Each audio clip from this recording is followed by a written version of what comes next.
Assalamualaikum warahmatullahi wabarakatuh, Pak Susno. Apa kabar hari ini, Pak?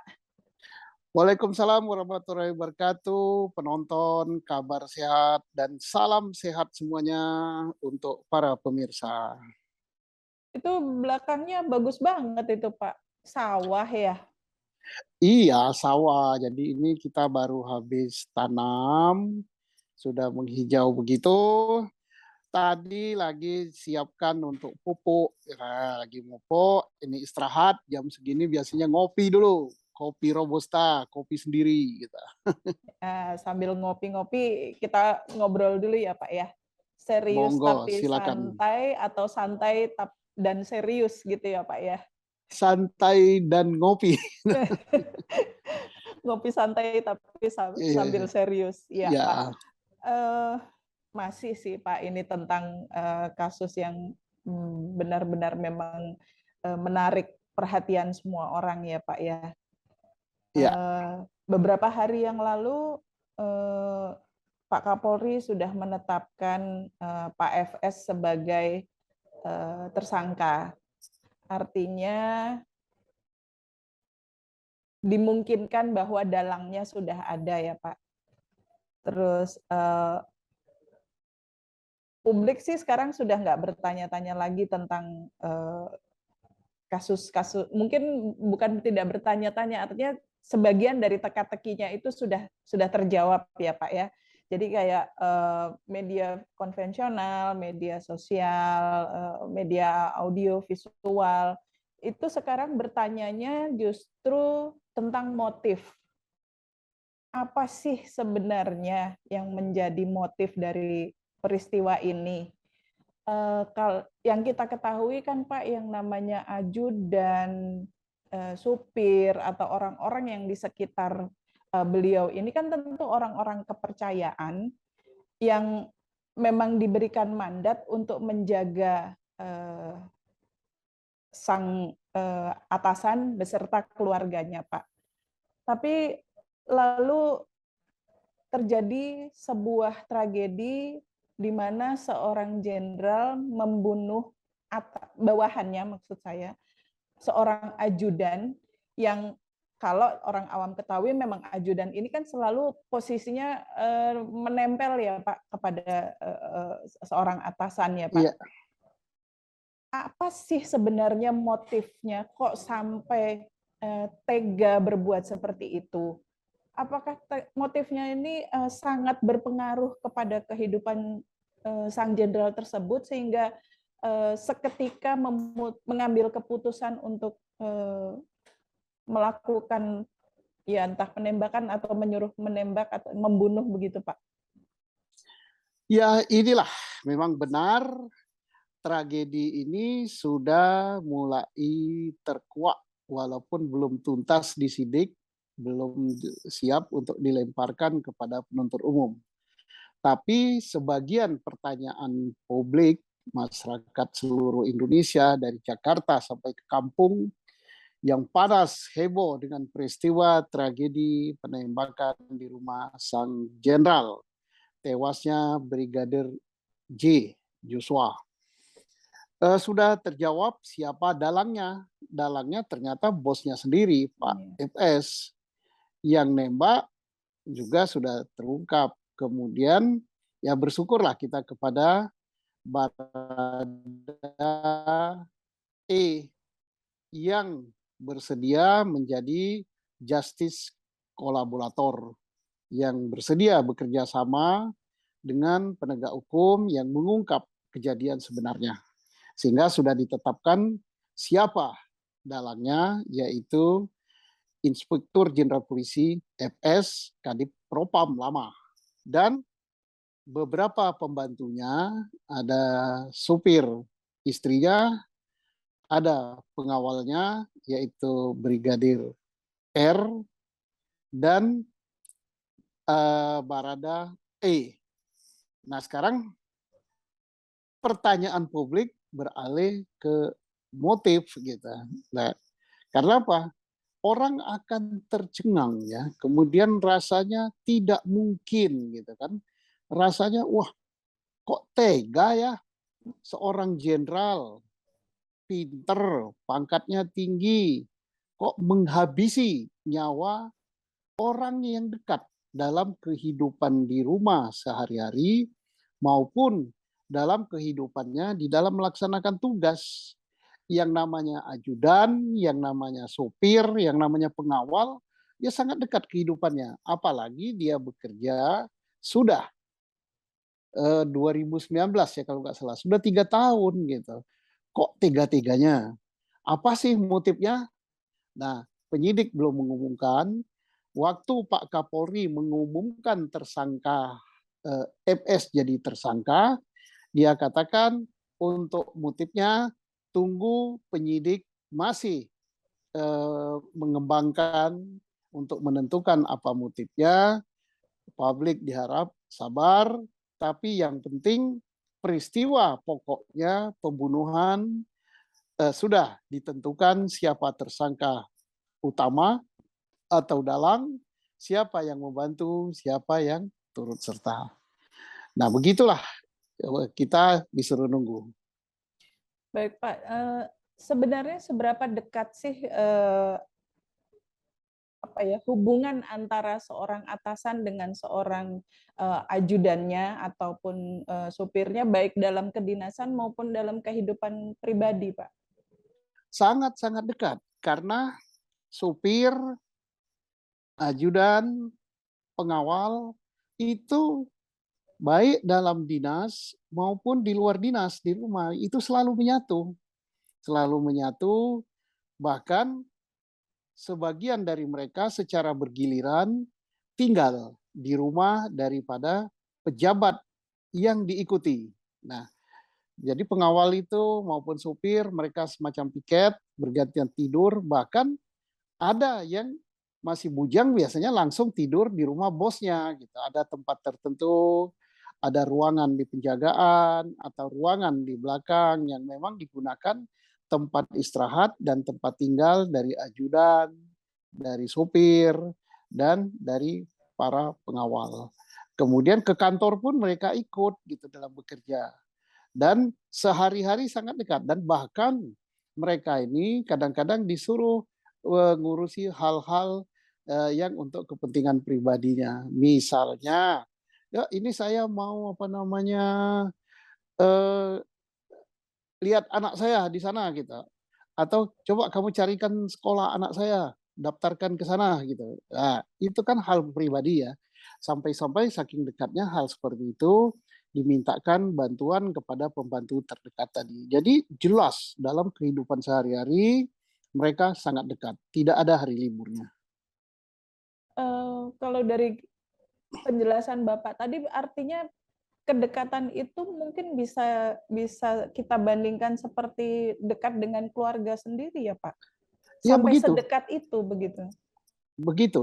Memang betul, dekat sekali bahwa hampir tidak ada apa namanya jarak seolah-olah mereka itu bekerja kayak atas apa namanya kayak bos sama bawahan. Memang Bahwa jaga iya. jarak kepangkatan ada, sopan santun, tata krama tetap ada, tetapi sudah sedemikian apa namanya menyatunya gitu sampai sudah apa bahasanya sudah kayak kayak anggota keluarga begitu karena makan pun tidur pun mereka di sana kalau sang bos makan di kantor untuk mereka pun juga disiapkan gitu misalnya udah waktu makan siang bos ajudan sopir pengawal itu sama walaupun tidak satu meja makannya dengan bos.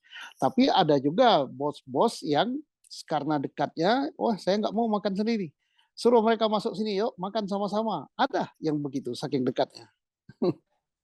Kalau kalau menurut saya yang awam, Pak, kalau memang hubungan ini sudah sedekat itu, eh, apa ya Pak yang terjadi sehingga ini sangat mempengaruhi keputusan yang diambil oleh Pak FS? Nah, ini yang menjadi tanda tanya dan terkah ya. Kenapa?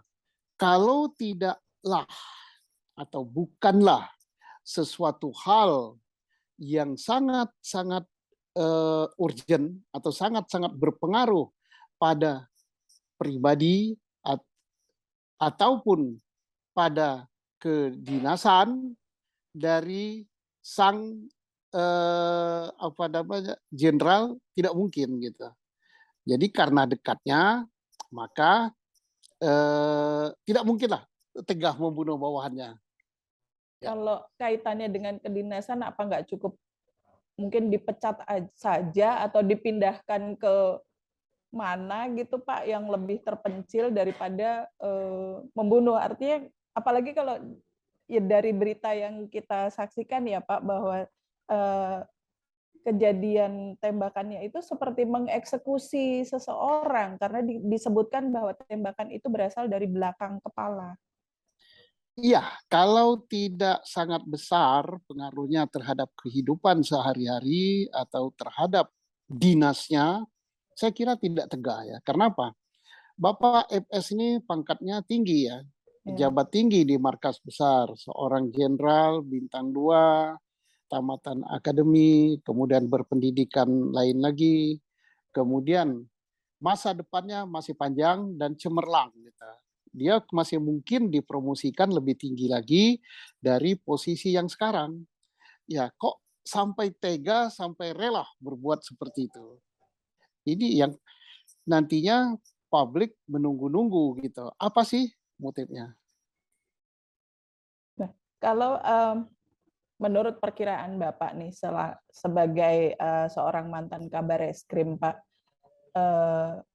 Pak FS sudah ditetapkan sebagai dalang peristiwa ini, lalu kita kaitkan dengan pernyataannya Pak Mahfud sebagai Menko Polhukam bahwa motifnya ini hanya dapat diketahui atau hanya boleh didengar oleh orang dewasa saja.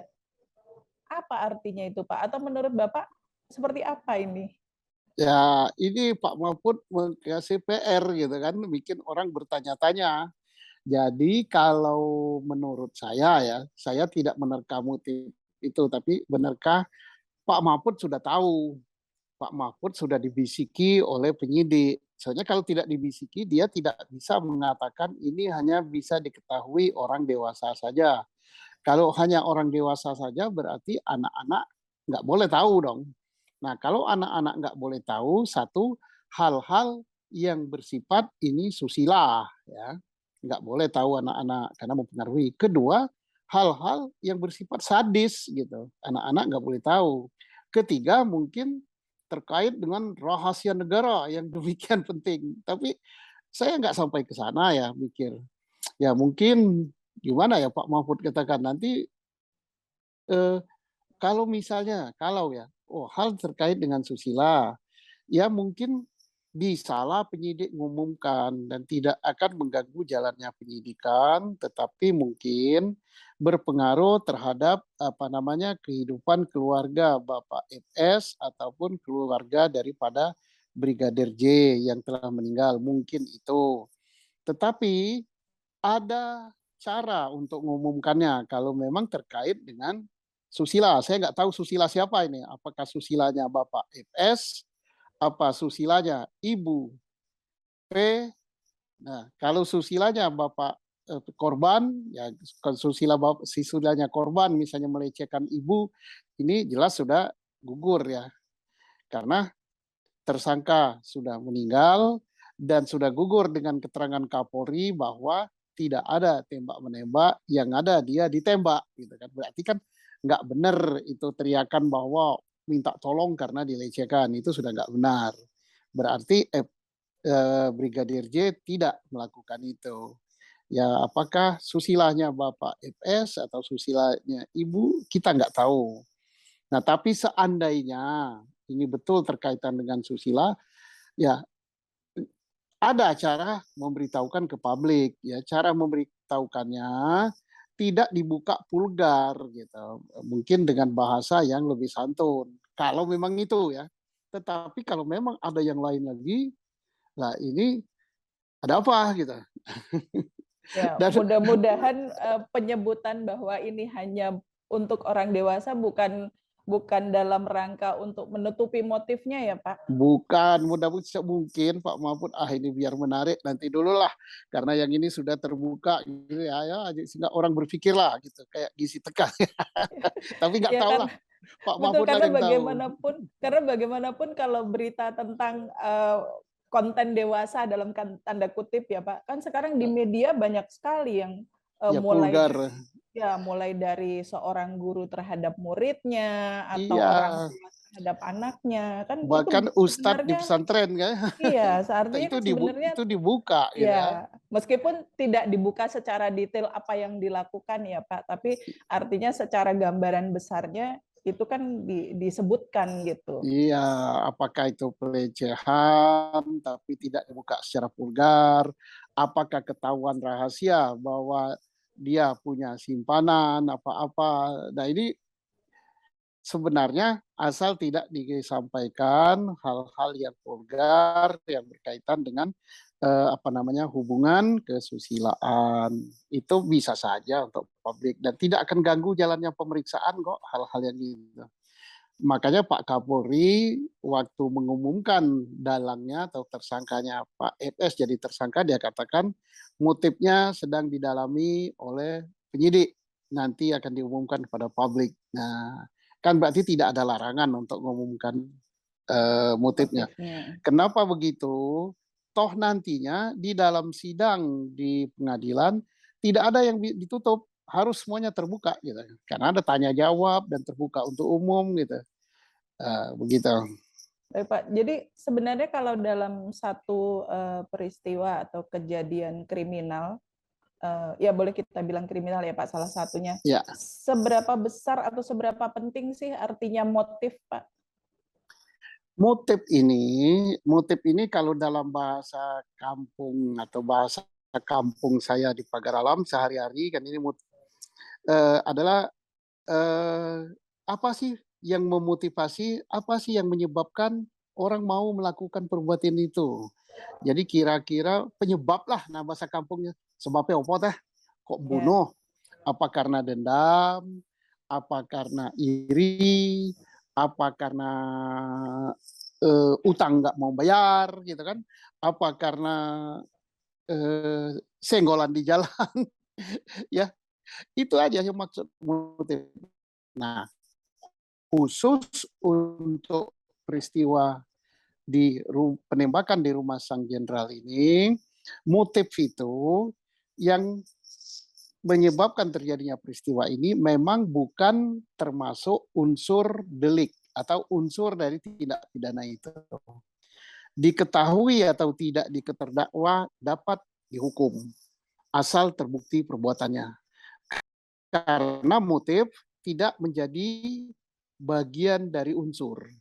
Yang penting baik 338 maupun 340 pembunuhan yang tidak direncanakan dan pembunuhan yang direncanakan, yang penting dia telah merampas nyawa orang lain. Sudah terbukti itu. Tapi kalau diketahui motifnya, ini dicantumkan dalam berita acara, ini menjadi bahan pertimbangan dari hakim di dalam memutus hukuman untuk terdakwa.